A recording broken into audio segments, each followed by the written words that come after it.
ঠিক আছে কিনা, এটা একটা সার্কুলারও থাকতে পারতো বা এই পজিশনটা চেঞ্জ করা যায়, ইসেন্ট্রিকের পজিশন চেঞ্জ করা যায়। এখানে কানেক্টিং রডে আমি এটা হচ্ছে, এটা একটা কি কানেক্টিং রড, এটা হচ্ছে কি বটম কোন শাফট বলো তো সবাই দেখতে পাচ্ছ? নিচের দিকে থাকলে হবে না, এদিকে একটু সাইডে দাঁড়াও, দেখো এই সাইডে থাকো দেখা যাবে।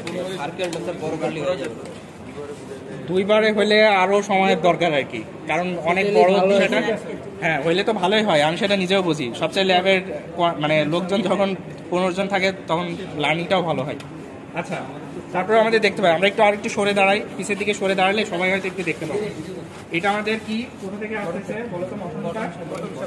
বটম শাফট থেকে। এরপরে আমরা কি বলেছি, একটা এখানে কি থাকবে, ইসেন্ট্রিক থাকবে। এটা কি সেন্টারে লাগানো আছে দেখো তো বটম শাফটে। তুমি এখানে আসো, ওকে আসতে দাও, এদিকে আসো। আচ্ছা এখানে হচ্ছে বটম শাফট, এখানে ইসেন্ট্রিক আছে না, ইসেন্ট্রিক তাই না? ইসেন্ট্রিক থেকে আমার এটা কি আছে, একটা কানেক্টিং রড। কানেক্টিং রড থেকে আমার গেছে কোথায়, এটা এটার নাম বলো তো, অলরেডি আমরা শিখেছি। টি এর মতো দেখা যায় কিনা, এটা দেখো টি এর মাথা, আর এখানে টি এর সাথে এই সাইডে লাগালেও লাগানো যেত কিন্তু যদি এরকম থাকতো। এটা কি টি এর মতো না?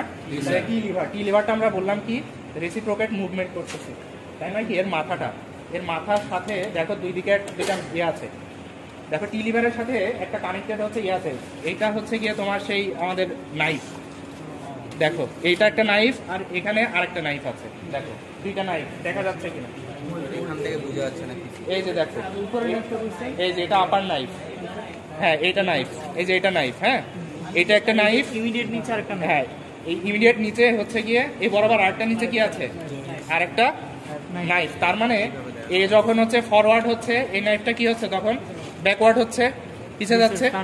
দেখো এই টি এর সাথে যুক্ত না, টি এর এই মাথাটা যখন সামনে যাচ্ছে তখন এই মাথাটা কি পিছনের দিকে আসছে, ওই নাইফটা তো সামনে যাচ্ছে। দেখো তোমাদের এইদিকেও কিন্তু সেম, এইদিকে যখন সামনে যাচ্ছে টি এর থেকে এই যে নাইফটা যুক্ত, এই যে এই নাইফটা আমরা চেঞ্জও করতে পারি এখান থেকে খুলে, হ্যাঁ এটা হচ্ছে কি সামনেও যেতে পারে, আবার সামনে গেলে এটা এটা যখন ঘুরবে একটা হচ্ছে সামনে যাবে, আর একবার কি এটা পিছিয়ে আসবে, এরকম দুইটা সাইকেল হবে। তো এর উপরে আছে কি আছে দেখো তো, এইগুলোর নাম কি বললাম, হুক বললাম না, আপার হুক, আপার হুক। আর এটার নাম কি বললাম, লোয়ার হুক তাই না? লোয়ার নাইফের সাথে কি আছে, লোয়ার হুক তাই না? আচ্ছা এটা এখানে এটা কি আছে বললাম, pattern cylinder, pattern cylinder, lattice chain, lattice চেনের সাথে কি আছে, সিলেকশন আলটিমেটলি দিচ্ছে কে, পেগ তাই না? পেগ হচ্ছে আমাদের এক একটা ওই যে আমরা উইবে যে করেছিলাম না লিফটিং প্ল্যান, লিফটিং প্ল্যান করলে আমরা যে কখন একটা হিলটার্ন আপ হবে এবং ডাউন হবে এটা আমরা প্ল্যান করবো নেক্সট ক্লাসে। হ্যাঁ এইটার উপরে আমরা সেই প্ল্যানটা বসাই, ঠিক আছে? এটা আমরা নেক্সট ক্লাসে করবো, আজকে না, আমরা এটা আজকে বুঝে রাখি, ঠিক আছে? এইটা গেল। তারপরে সিলেকশন কিভাবে পাচ্ছে এখানে বোঝা গেছে, পেগ যখন এই যে একটা করে ধাক্কা দেয়, এই যে এইগুলো একটা ফিলার, দুইটা ফিলার মিলে হচ্ছে কয়টা হিল ফ্রেমকে কন্ট্রোল করে, একটা, মনে আছে কয়টা ফিলার, দুইটা, একটা হচ্ছে প্লেইন আর একটা হুক ফিলার তাই না? যদি এখন চারটা যদি হিল ফ্রেম থাকে তাহলে কয়টা ফিলার লাগবে, আটটা। এই বোঝা গেছে, চারটা যদি হিল ফ্রেম থাকে তাহলে কয়টা ফিলার লাগবে, আটটা। এখানে দেখো তো ফিলার কয়টা আছে, কেউ একজন গোনো তো,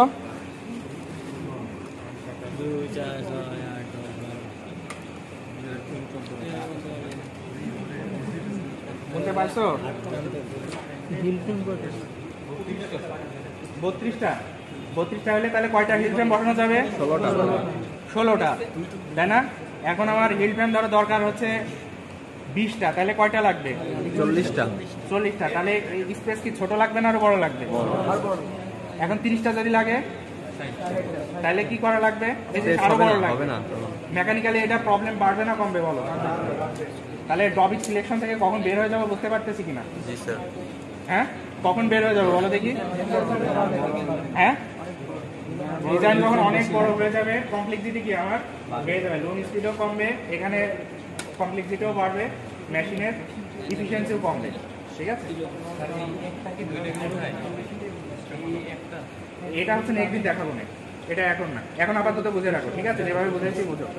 তাহলে হচ্ছে বুঝলাম, এখন একটু চালায় এখানে কি কি আছে আগে দেখে নিই, তারপরে চালায় দেখালে তোমরা হচ্ছে কোরিলেট করবা, ঠিক আছে?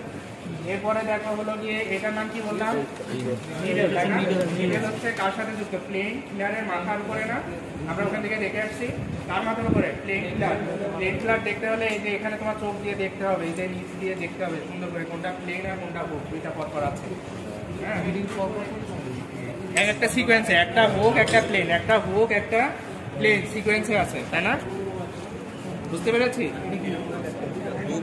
একটা হুক ফ্ল্যাট একটা প্লেন ফ্ল্যাট, মানে দুইটা মিলে একটা হিল ফ্রেমকে কন্ট্রোল করতেছে না। তো এখানে এই সিকোয়েন্সে একটা যদি হুক ফ্ল্যাট হয় একটা plane flat, hook flat plane flat এইভাবে, মানে দুইটা করে নিয়ে হ্যাঁ ধারাবাহিকভাবে, মানে হ্যাঁ হ্যাঁ এখান থেকে বোঝা যাবে না, ওই যে মাথা দেখতে হবে, মাথায় হচ্ছে হুক, একটা হুক থাকলে হুক আছে, আর যেটাতে ফ্ল্যাট আছে ওইটাকে প্লেন, মাথা থেকে বুঝতে হবে। বোঝা গেছে? আচ্ছা এ পর্যন্ত হইলো। আচ্ছা এরপরে দেখো এখান থেকে আমার যখন হচ্ছে আমরা এখান থেকে দেখালাম আপার হুক অথবা লোয়ার হুক, যখন হচ্ছে গিয়ে দেখো পুল করবে না, পুলিং ফোর্স একটা টানবে, তাই তো? যখন টান দিবে, যেটা সিলেকশন পেয়ে টান দিবে, আর যেটা সিলেকশন পাবে না সেটা কি এমন করেই উঠে থাকবে, তাই না? এইটুকু বুঝছো কিনা? যখন সিলেকশন পাবে না, মানে পেক পেলো না, তখন কি হুকটা নাইফের সাথে এঙ্গেজ হবে না? হবে না, তার মানে উপরে উঠাই রাখতে হবে, তাই না? তার মানে উঠেই থাকবে অটোমেটিক্যালি। আর যখন সিলেকশন পাইতে হবে তখন হচ্ছে ধরো এই যে এখান থেকে খেয়াল করো, এইগুলো যখন উপরে উঠাচ্ছি দেখো ওই যে উপরে গুলা নিচে নামতেছে, দেখো বোঝা যায় উপরে গুলা নিচে নামে না? এখান থেকে ধরো পেক দিয়ে সিলেকশন দিচ্ছে আর উপরে গুলা দেখো নিচে নামতেছে, নিচেরটাও নামতেছে দেখতে পাচ্ছি না, উপরেরটা দেখা যায় কিনা। ধরো এখানে সিলেকশন পাইলে উপরেরটা নিচে নামবে, নিচে পাইলে কি হবে আমার সিলেকশন পাবে না, নাইফের সাথে এঙ্গেজ হইলেই আমার হচ্ছে এখান থেকে পুলিং ফোর্স আসবে কি এস লিভার। এস লিভার থেকে আমরা ওখানে দেখলাম কি এর ভিতরে আছে বক লিভার, বক লিভার থেকে এই যে ওখানে দেখো টিম্বার লিভার আছে, দেখছো এই যে টিম্বার লিভার, টিম্বার লিভার, তারপরে হচ্ছে কি ইনার এবং আউটার জ্যাক লিভার, তাই না? জ্যাক লিভার হয়ে কি হবে? হ্যাঁ সি লিভার কই? সি লিভার তো নাই, এস লিভার, এটা হচ্ছে এস লিভার। হ্যাঁ এস লিভার, এখানে আরেকটা আছে বক লিভার। হ্যাঁ বক লিভারের সাথে এটা টিম্বার লিভার, এখানে একটা আছে লিঙ্ক দ্বারা যুক্ত, এটা হচ্ছে ইনার জ্যাক লিভার, এটা আউটার জ্যাক লিভার। এখান থেকে একটা হিল ফ্রেম উপরে উঠবে। এখন একটু খেয়াল করো, ভাই চালাচ্ছে একটু দেখো।